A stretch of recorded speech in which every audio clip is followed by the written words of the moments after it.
بسم اللہ الرحمن الرحیم۔ السلام علیکم۔ ابرار رشید آپ کی خدمت میں حاضر۔ علی امین گنڈا پور کے بارے میں اطلاعات یہ ہیں کہ مبینہ طور پر دوران حراست ان پر تشدد کیا گیا ہے، ان کے بال کاٹ دیے گئے ہیں، اور علی امین ظاہر ہے اپنے دراز بالوں یا زلفوں کی وجہ سے بھی جانے پہچانے جاتے ہیں، اپنی بد کلامی بد زبانی کی وجہ سے بھی وہ جانے پہچانے جاتے ہیں۔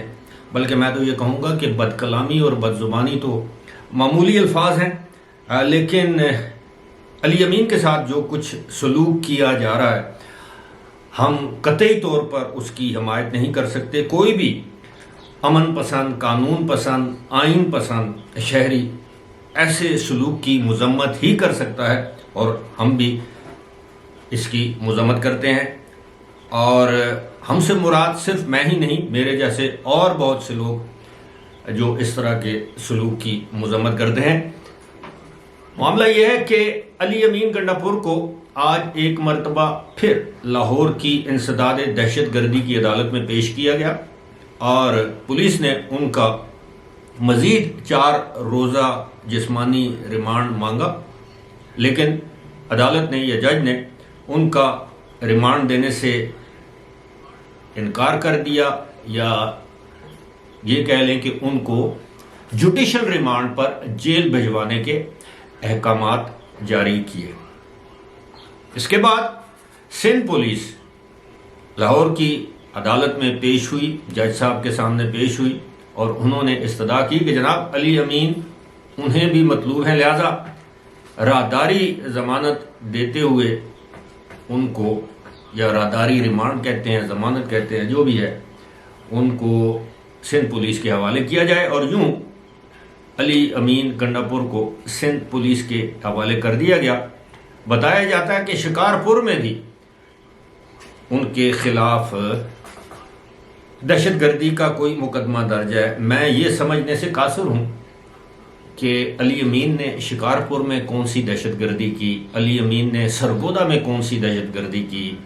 علی امین کے خلاف اگر کوئی کیس بنتا ہے میری دانش کے مطابق تو صرف 2 کیسز ہیں۔ ایک یہ جب ان کی آڈیو آئی، انہوں نے دھمکی دی کہ میں عمران خان کو گرفتار کیا گیا تو ہم اسلام آباد کی اینٹ سے اینٹ بجا دیں گے، اسلام آباد کو کیپچر کر لیں گے، قبضہ کر لیں گے، اور ایک اور جس میں وہ کہہ رہے ہیں کہ اپنے کسی دوست یا ساتھی سے کہہ رہے ہیں کہ اسلحہ اور لوگ لے کر اسلام آباد کے قریب پہنچو۔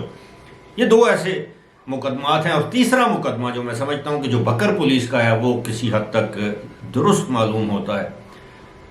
اچھا، آپ انتظار کر رہے ہوں کہ میرے پاس وہ ایک ویڈیو کلپ بھی ہے علی امین گنڈا پور کے جو بال کاٹ دیے گئے ہیں اور ان پر تشدد کی جو بات ہے، وہ ابھی آپ کے سامنے اس کی تفصیلات بھی رکھتے ہیں۔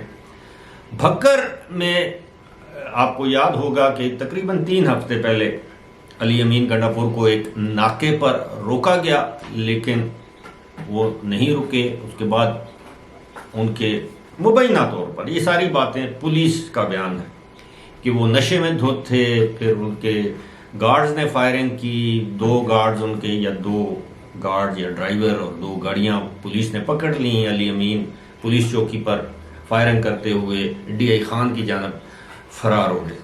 یہ مقدمہ میں سمجھتا ہوں کہ کسی حد تک اگر فائرنگ نہیں بھی کی، پولیس سے ہاتھا پائی کی ہوگی، کوئی جس طرح وہ میں نے آپ کو بتایا ہے کہ جس طرح ان کی زبان ہے، تو کوئی تلخ باتیں ہوئی ہوں گی، وہ بھی کار سرکار کے میں مداخلت کا کیس بنتا ہے، ناکہ توڑنا بھی کیس بنتا ہے، اگر انہوں نے کوئی سرکاری املاک کو نقصان پہنچایا وہ بھی کیس بنتا ہے، اگر واقعی انہوں نے فائرنگ کی تو وہ بھی کیس بنتا ہے۔ لیکن یہ کیس کہ جناب شکارپور میں ان کے خلاف دہشت گردی کا پرچہ درج ہے، یہ میرا خیال ہے یہ وہی ایک سیٹ پیٹرن ہے کہ کسی بھی ناپسندیدہ شخص کے خلاف ملک کے مختلف شہروں میں، قصبوں میں، گاؤں یعنی علاقوں میں اس کے خلاف ایف آئی آر درج کر دی جاتی ہیں۔ ماضی میں بھی ہم نے دیکھا ہے کہ شہباز گل آپ دیکھ لیں، فواد چودھری، اعظم سواتی، کبھی کوئٹہ، کبھی کراچی، کبھی لاہور، کبھی ملتان، بھاولپور۔ سملرلی وہ جو عمران خان کے بھانجے ہیں حسان نیازی، ان کے ساتھ بھی یہی سلوک ہوا۔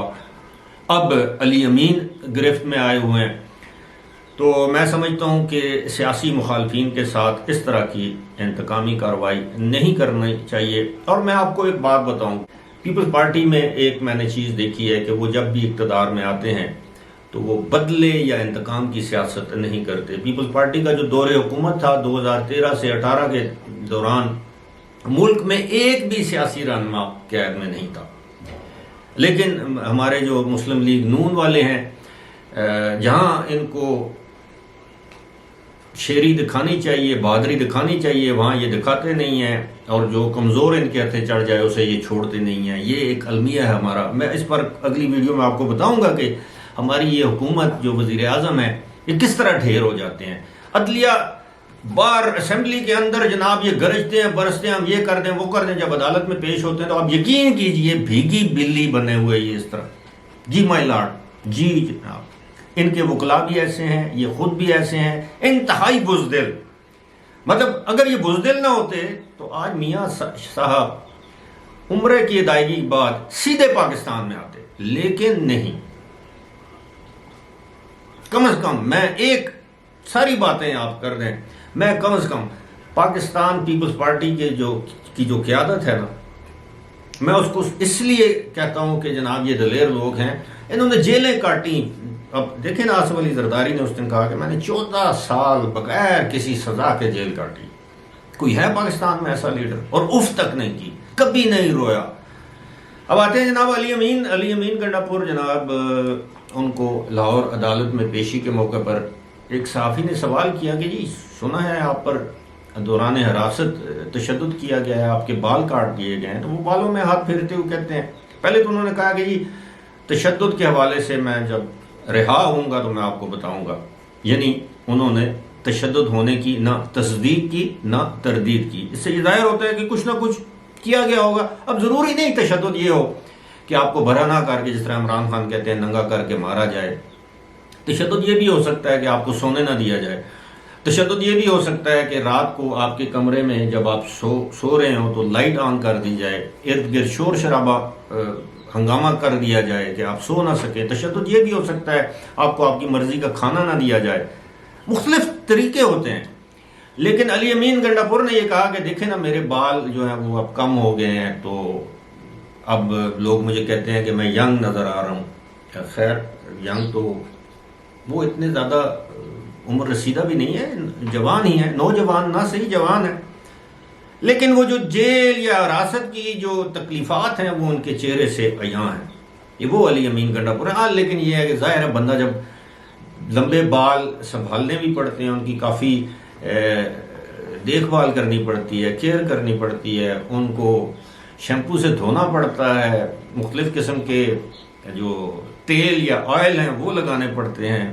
اسی کے ساتھ ساتھ جو بھی دراز گیسو والے لوگ ہیں، خواتین ہیں، وہ آپ کو پتہ ہے اپنے بالوں کی کتنی کیئر کرتی ہیں، تو ان کو بھی پھر بال ڈائی کرنا پڑتے ہیں، مونچھوں کو ڈائی کرنا پڑتا ہے۔ اب آپ دیکھیں کہ وہ جب وہ پالش وہ کلر، وہ پالش ڈائی جب نہیں ہوتا تو پھر انسان اپنی اصلیت میں سامنے آ جاتا ہے۔ تو اس صورت ہے وہ کہتے ہیں مجھے کنگھا کرنے کی بھی ضرورت نہیں، بس میں ایسے کرتا ہوں۔ تو وہ ایسے لگتا ہے کہ شاید بال انہوں نے خود اپنے تراشوائے ہوں یا کٹوائے ہوں یا بنوائے ہوں، وہ اس لیے کہ ظاہر ہے دوران حراست آپ کو شیمپو شاید نہ ملتا ہو، اتنا پانی نہ ملتا ہو، وہ لوازمات نہ ملتے ہوں جو اتنے دراز بالوں کے لیے ضروری ہیں۔ لیکن میں ایک مرتبہ پھر کہوں گا کہ علی امین ہی نہیں، کسی بھی سیاسی مخالف، جب عمران خان کے دور میں اپنے سیاسی مخالفین پر تشدد ہوتا تھا ہم اس کی مذمت کرتے تھے، بے بنیاد مقدمات میں گرفتار کیا جاتا تھا ہم اس کی مذمت کرتے تھے۔ آج بھی کوئی بھی شخص، چاہے وہ پاکستان تحریک انصاف سے اس کا تعلق، کسی بھی سیاسی جماعت سے تعلق، اگر اس کو بے بنیاد مقدمے میں گرفتار کیا جاتا ہے تو قابل مذمت ہے۔ اگر دوران حراست اس پر کسی بھی قسم کا تشدد کیا جاتا ہے یا غیر انسانی رویہ اپنایا جاتا ہے تو ہم اس کی بھی مذمت کرتے ہیں۔ یہ الگ بات ہے کہ پی ٹی آئی والے اپنے دور میں فرعون تھے، یہ علی امین سمیت، لیکن پھر اللہ کی ذات ہے تو اس کے ہاں دیر ہے اندھیر نہیں ہے۔ لیکن پتہ نہیں اب ان لوگوں کو یہ سبق آئے گا کہ نہیں آئے گا کہ اپنے سیاسی مخالفین کے خلاف انتقام میں اس حد تک آگے نہیں جاتے کہ کل وہی کام جب آپ کے ساتھ ہو تو پھر آپ کی چیخیں نکلنا شروع ہو جائیں. اور ہم نے دیکھا بہت سے سیاسی رہنماؤں کو کہ وہ حراست کے دوران بھی روئے، حراست کے بعد بھی روئے، ٹیلی ویژن ٹاک شوز میں بھی روئے. اور شہباز گل اور فواد چودھری اس کی واضح مثال ہے. فی الحال مجھے دیجیے اجازت. خدا حافظ.